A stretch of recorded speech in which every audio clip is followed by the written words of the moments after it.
Halo semuanya, semoga hari ini semua dalam keadaan sehat dan bahagia.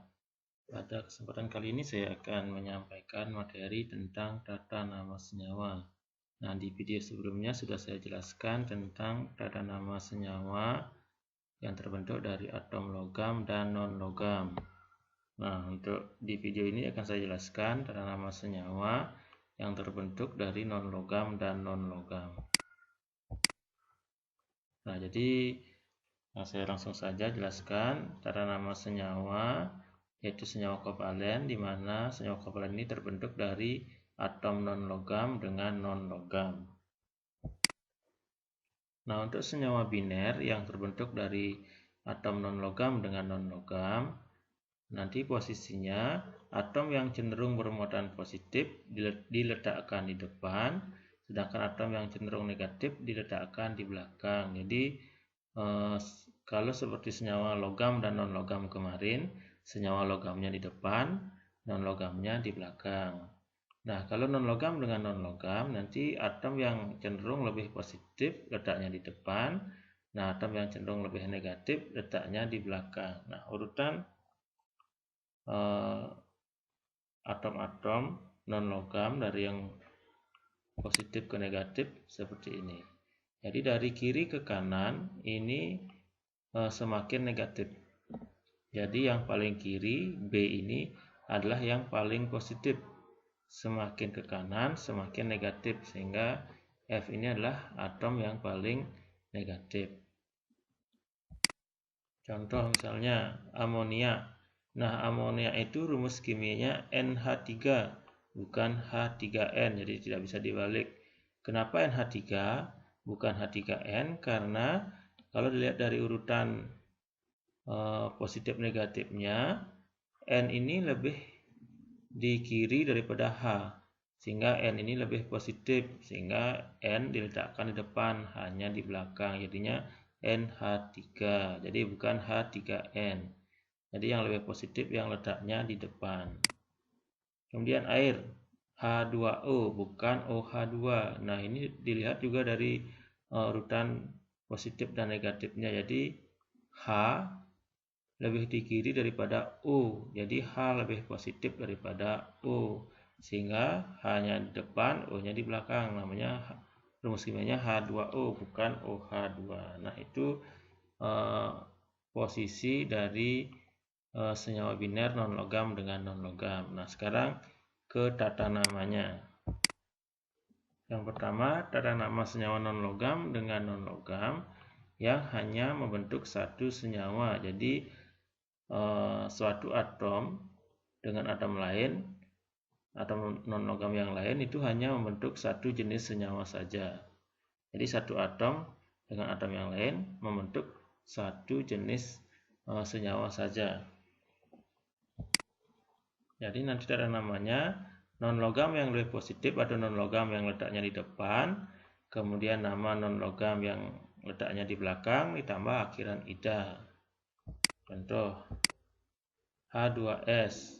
Nah, jadi nama non-logam yang di depan, kemudian nama non-logam yang di belakang, ditambah akhiran ida.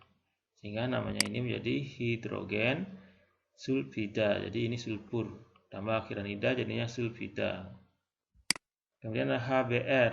H-nya ini hidrogen, Br-nya ini brom, tambah akhiran ida jadinya hidrogen bromida.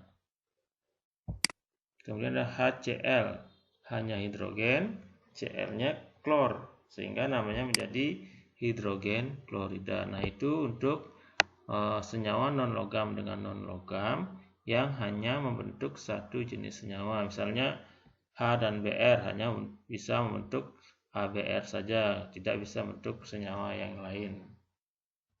Nah, kemudian yang kedua, itu adalah pasangan non-logam yang membentuk lebih dari satu senyawa. Jadi senyawa A misalnya, atom A dengan atom B bisa membentuk lebih dari satu senyawa misalnya. Nah, untuk pasangan non-logam yang bisa membentuk lebih dari satu senyawa, jumlah atomnya harus disebutkan.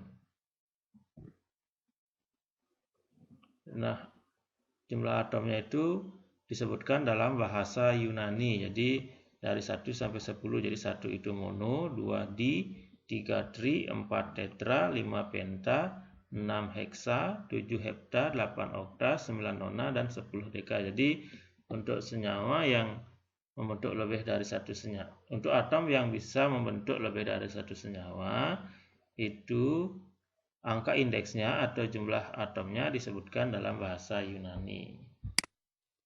Nah, nanti penamaannya, jumlah atomnya dulu disebutkan dalam bahasa Yunani, kemudian nama non-logam yang di depan, kemudian jumlah atom yang kedua, kemudian nama non-logam yang di belakang tambah akhiran ida.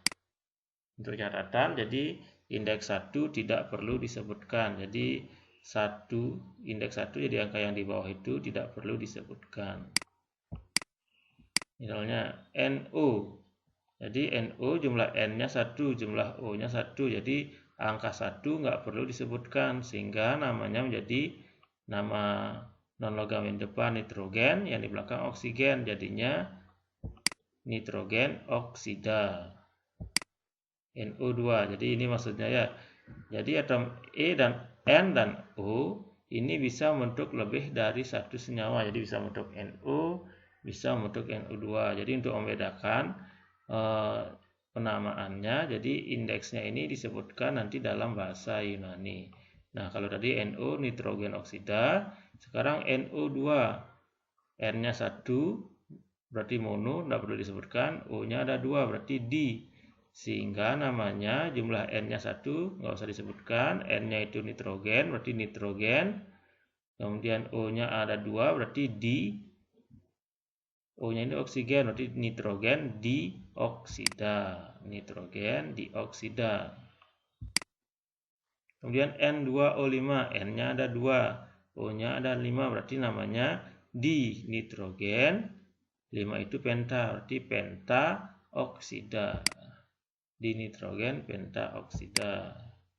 SO3, S-nya 1 berarti nggak usah disebutkan, O-nya 3 berarti tri, sehingga jadinya sulfur trioksida. SO2, S-nya 1 nggak usah disebutkan, O-nya 2 berarti di, berarti jadinya sulfur dioksida. Nah, itu tata nama senyawa non-logam dengan non-logam yang membentuk lebih dari satu senyawa. Nah, selanjutnya tata nama senyawa poliatomik. Senyawa poliatomik itu adalah senyawa yang berasal dari ion-ion poliatomik. Nah, apa itu ion poliatomik? Nah, ion poliatomik itu ion yang terdiri dari 2 atom atau lebih. Jadi atom-atom yang terikat bersama-sama dan membentuk ion. Bisa berupa ion positif atau kation, bisa juga berupa ion negatif atau anion. Jadi senyawa poliatomik itu senyawa yang berasal dari ion-ion poliatomik. Nah, untuk tata namanya itu nama kation ditambah nama anion. Jadi apa nama kationnya ditambah nama anionnya. Nah, jika kationnya berasal dari unsur transisi atau dari golongan B, penulisan nama kation harus diikuti dengan jumlah muatan kationnya, ditulis dengan angka Romawi. Jadi sama seperti nama senyawa logam dengan non-logam kemarin. Jadi kalau dari golongan B harus dicari dulu muatannya. Jadi namanya nanti nama kation, kemudian muatan ditulis dalam angka Romawi, kemudian baru nama anionnya. Nah, ini nama-nama senyawa poliatomik atau nama ion poliatomik. Jadi ada NO3- itu nitrat, NO2- itu nitrit, SO3-2- itu sulfit, SO4-2- sulfat, dan lain sebagainya. Jadi ini adalah contoh-contoh ion poliatomik beserta namanya. Jadi untuk penamaannya nanti tinggal menyebutkan nama kation yang bermuatan positif dan anion yang bermuatan negatif. Kalau dalam senyawa biasanya kationnya di depan, anionnya di belakang. Saya langsung contohkan. Na2SO3. Jadi ini untuk memberikan nama itu adalah nama kation dan nama anionnya. Jadi di sini ada Na dan SO3. Jadi disebutkan namanya, kation itu yang di depan, anion yang di belakang. Na itu adalah natrium, SO3 kalau dilihat tadi di tabelnya SO3 adalah sulfit. Jadi namanya adalah natrium sulfit. Kemudian ada Na3PO4. Jadi sama nama kation, kemudian nama anion. Kationnya itu adalah Na, anionnya PO4. Nah, Na itu natrium, PO4 kalau dilihat tadi di tabelnya adalah fosfat. Jadi namanya natrium fosfat. Nah, sebelum memberikan nama, kalian harus perhatikan dulu kationnya ini dari golongan apa. Nah, kebetulan Na ini adalah golongan 1A. Karena golongan 1A jadi langsung nama kation, nama anion. Kalau nanti bukan golongan A, kationnya berarti harus cari muatannya dulu ya. Jadi diingat. Jadi harus dihafalkan yang mana golongan A, golongan B mana. Nah, ini misalnya FeOH3. Nah, kationnya adalah Fe, anionnya adalah OH. Nah, Fe ini bukan golongan A. Jadi harus dicari muatannya terlebih dahulu. Jadi untuk tata namanya nanti adalah nama kation, kemudian muatannya, baru kemudian nama anionnya. Jadi harus dicari dulu jumlah muatannya. Nah, bagaimana caranya mencari? Sama seperti yang di mencari muatan di tata nama senyawa logam dengan non logam kemarin. Jadi dalam suatu senyawa jumlah muatan itu sama dengan 0. Jadi kalau ini muatan Fe ditambah muatan OH itu pasti sama dengan 0. Jadi ini 3 kali muatan OH karena OH-nya ada 3. Jadi muatan Fe tambah 3 kali muatan OH pasti hasilnya sama dengan 0. Nah, muatan Fe-nya ini dicari. Kemudian muatan OH-nya bisa kita lihat di tabel tadi. Nah, di tabel ini ada OH. Mana OH? OH itu muatannya -1.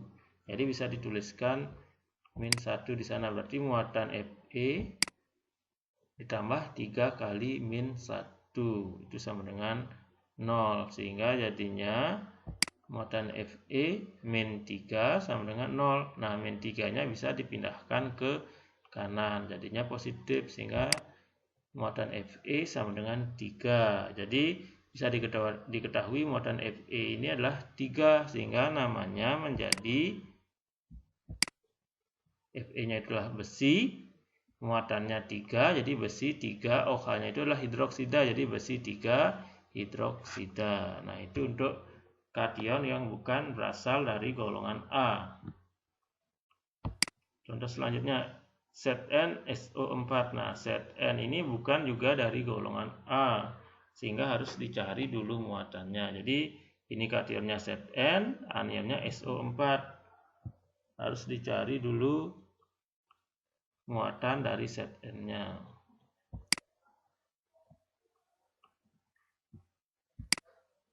Jadi ZnSO4.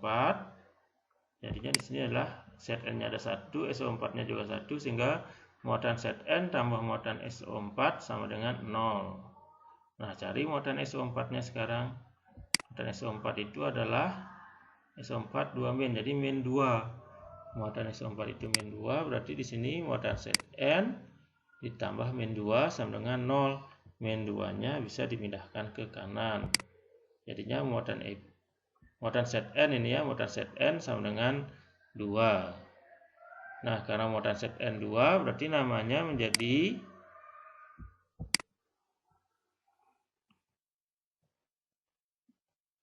Zn itulah seng, muatannya 2, SO4-nya itu adalah sulfat.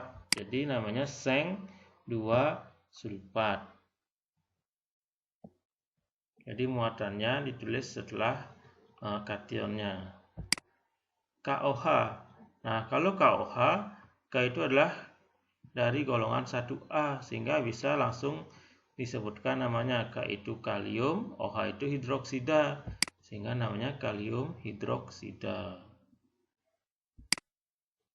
Contoh selanjutnya Mn3MoPO4 2. Nah, ini Mn ini bukan dari golongan A, kation ini bukan dari golongan A, sehingga harus dicari dulu muatannya. Jadi ini, jadi Mn3 PO4 2. Jadi Mn-nya ada 3, PO4-nya ada 2, sehingga jadinya di sini 3 kali muatan Mn tambah 2 kali muatan PO4.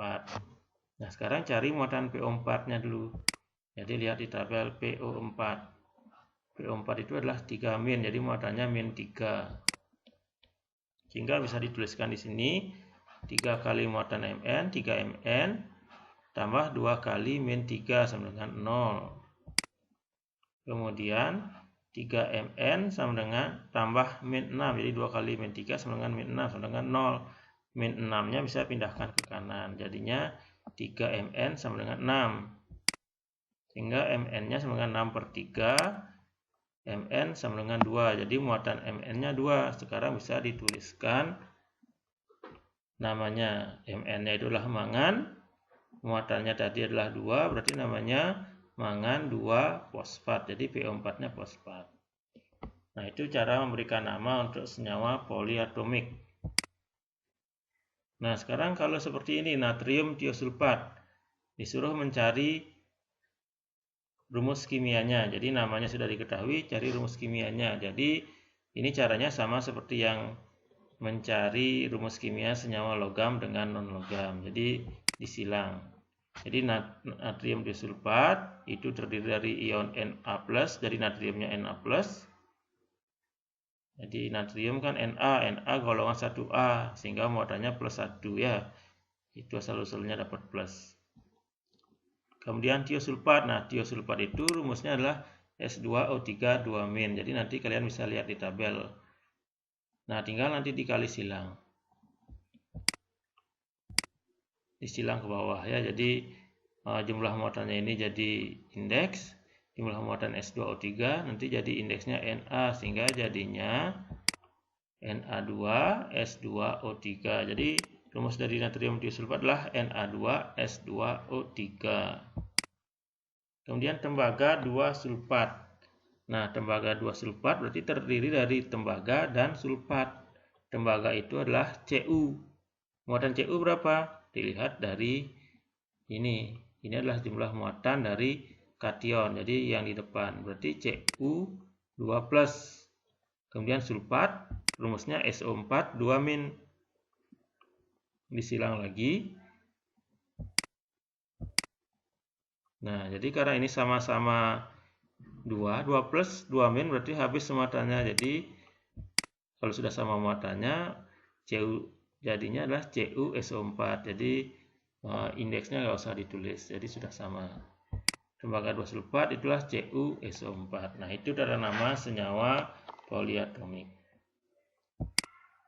Nah, sekian penjelasan saya tentang tata nama senyawa.